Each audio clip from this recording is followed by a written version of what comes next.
Ibu, waktu Ibu akhirnya memutuskan Pak Ganjar Pranowo sebagai calon presiden dari PD Perjuangan, waktu itu saya ingat 21 April kalau pas hari Kartini, nasihat yang diberikan atau waktu itu Ibu memberikan masukan pada Pak Ganjar itu adalah jangan hanya melihat istana itu dari gemerlapnya saja, tapi juga dari gelapnya. Sebenarnya ini metafor pesan yang ingin menggambarkan apa, Bu Mega? Ya, karena saya kan mengalami tinggal di istana. Jadi bukan karena sombong, keluarga Bung Karno itu karena ayah saya baru berumur setelah punya anak setelah berumur. Jadi kami ini kan semuanya lahir di istana. Jadi nggak pernah di rumah sakit. Nah, jadi itulah kehidupan kami mengikuti beliau sampai beliau diperlakukan menurut saya itu tidak benar ya. Nah, waktu itu kan saya jadi melihat bahwa apa? Oh, kekuasaan itu ternyata sangat membius. Nah, kata-kata itu saya sebagai umpamakan karena ya memang karena istana itu dulu bikinannya Belanda ya. Jadi saya tidak tahu mengapa begitu arsitekturnya. Tapi itu kan tinggi ya.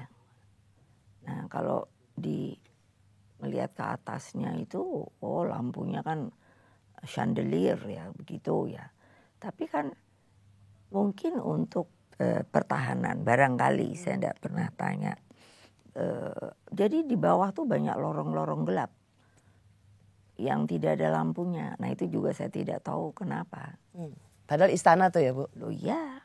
Nah tapi kan saya katakan sekali lagi bukan dibuat oleh Indonesia. Itu warisan dari gubernur jenderal kan. Nah sehingga makna itu saya pakai supaya mudah. Bahwa menjadi pemimpin itu harus tahan banting.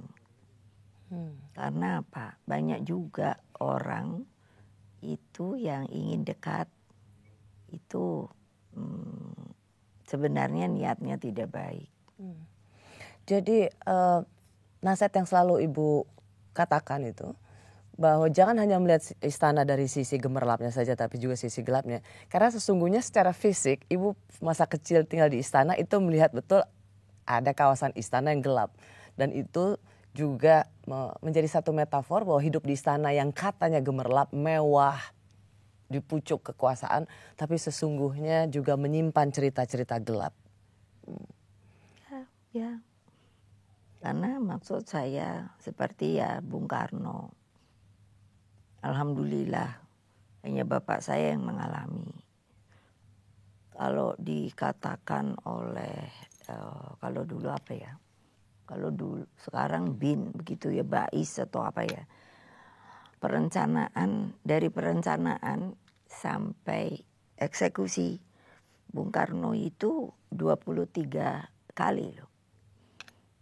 Untuk dibunuh loh.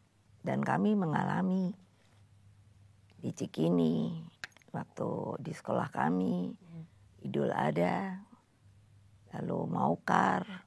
Nah itu kan maksud saya kalau tanpa sebuah kehati-hatian, tanpa sebuah pengalaman yang dalam pengertian harus ada pikiran-pikiran yang selalu bisa mengantisipasi, itu kan bisa terjadi, dalam artian memang terjadi. Tapi pada waktu itu kan kalau menurut saya, banyak orang baik juga yang melindungi Bung Karno. Nah, untuk itu maka jangan berpikir kalau ada orang yang wah maunya deket terus ya. Saya ngalami itu. Wah ketika ayah saya dijadikan presiden seumur hidup.